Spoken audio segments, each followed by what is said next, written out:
Stop what you are doing right now.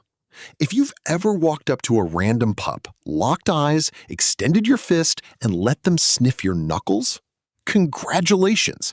You've been accidentally threatening every single canine you've ever met. Yeah, I said it. That classic let him smell your hand trick? Total garbage. It's an old school myth that genuinely terrifies nervous animals. Think about it from their perspective. A giant, unfamiliar biped stomps over, stares directly into their soul, and shoves an unknown appendage right toward their most vulnerable sensory organ. In human terms, that's like a stranger sprinting up to you in an alleyway and pressing their forehead against yours. Sketchy, right? Welcome back to Canine Dog Talk. Today we are completely obliterating the fake advice you learned growing up. We're diving deep into raw, unfiltered canine psychology to reveal the invisible handshake. I am going to show you the exact, scientifically backed method to introduce yourself so seamlessly that even the most anxious, reactive dogs will instantly view you as a safe, balanced leader.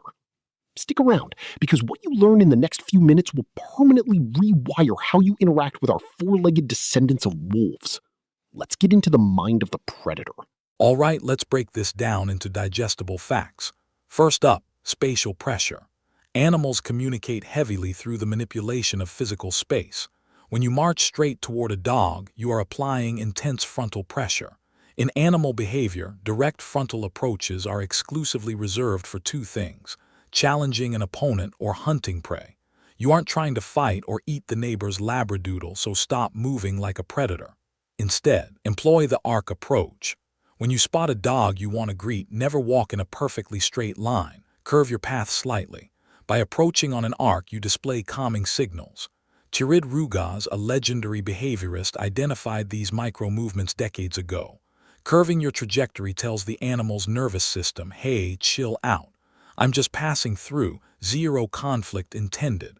Next crucial rule, avoid the optic lock. Staring intensely is a biological challenge. Primate psychology makes us want to look at things we find cute. Canine psychology views unbroken eye contact as a dominance display or an impending attack. So avert your gaze. Look at their paws, check out their tail, gaze over their shoulder. By breaking that visual beam, you instantly lower the environmental tension. Now, let's talk about the olfactory reality. We process our universe visually. Dogs process reality chemically. Their olfactory bulb is massive compared to ours. When you shove your hand out, you are forcing an interaction. You don't need to do that. A dog can smell what you had for breakfast, the cat you petted 3 days ago, and your current adrenaline levels from 10 feet away. So what is the ultimate power move? Ignore them. Seriously. Play hard to get.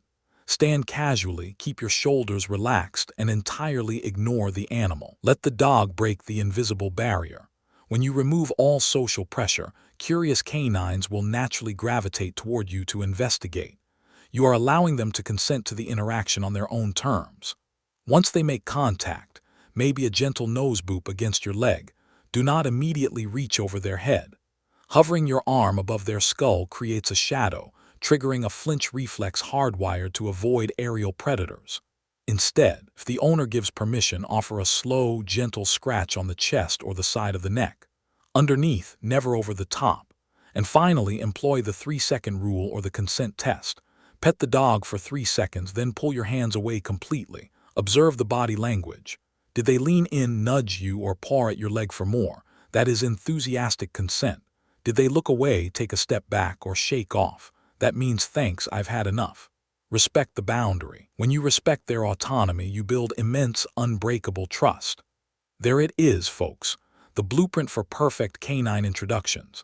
Ditch the closed fist, drop the intense staring contest, and start respecting the deeply rooted instincts of the animals we share our lives with.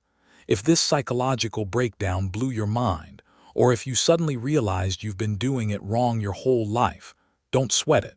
We learn, we adapt, we get better. Smash that subscribe button and obliterate the like icon so the algorithm knows we are out here dropping absolute gold. Jump into the comments section right now and confess. Have you been using the old sniff the hand trick? Tell me your craziest dog greeting story below.